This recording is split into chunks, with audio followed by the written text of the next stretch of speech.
I've noticed that I got like a few new subscribers.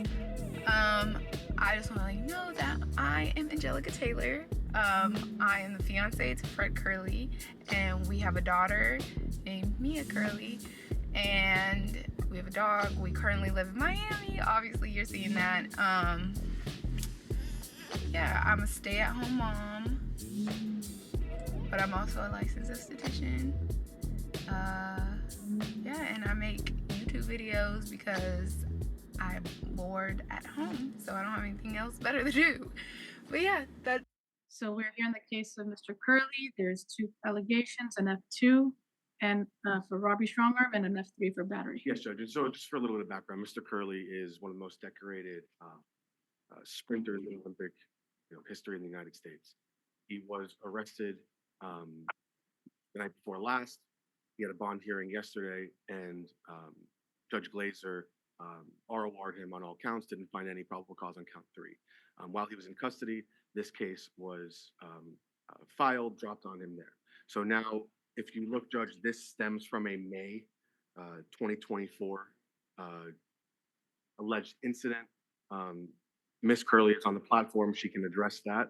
And then I will have an argument towards bond after you hear from her. You like to hear from me. All right. Go ahead and listen to the victim State. first. Okay. All right. Go ahead. Ms. Taylor, if you wanted to say something to the court.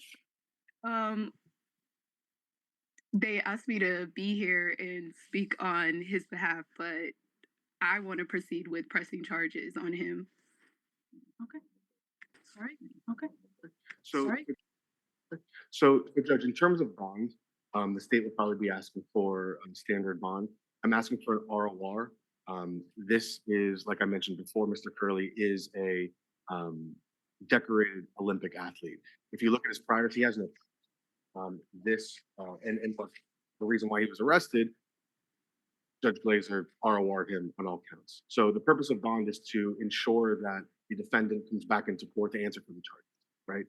If you look at the media attention that this is garnered in the past 24 hours, any move that he makes is going to be national and international news. So a monetary bond for purposes of having him have some sort of monetary pressure to come back into court, I don't think that's appropriate here. If the court wants to enter a stay away order, I mean, he does have 3 kids with the alleged victim, 1, 4, and 9. I would ask for a no harmful contact order to be entered there. But in terms of a monetary bond to ensure his presence, Judge, I don't think that's appropriate in a case like this, especially with somebody with no priors. State, what's your position?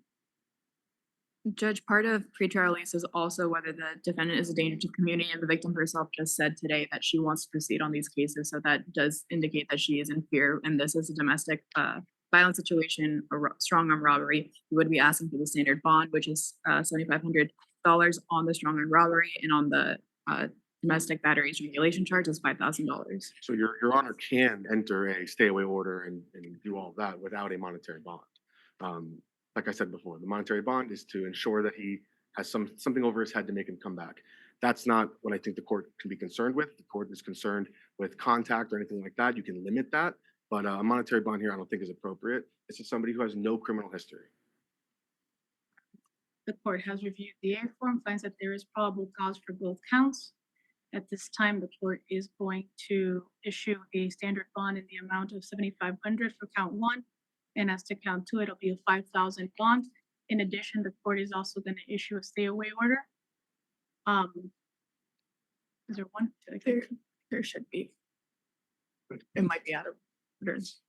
Let me just. So, Mr. Kerley, at this time, the court is going to issue a stay away order. You are not to contact the victim in this case directly or indirectly. You are to stay away 500 feet from the victim's home, place of employment, school, or school.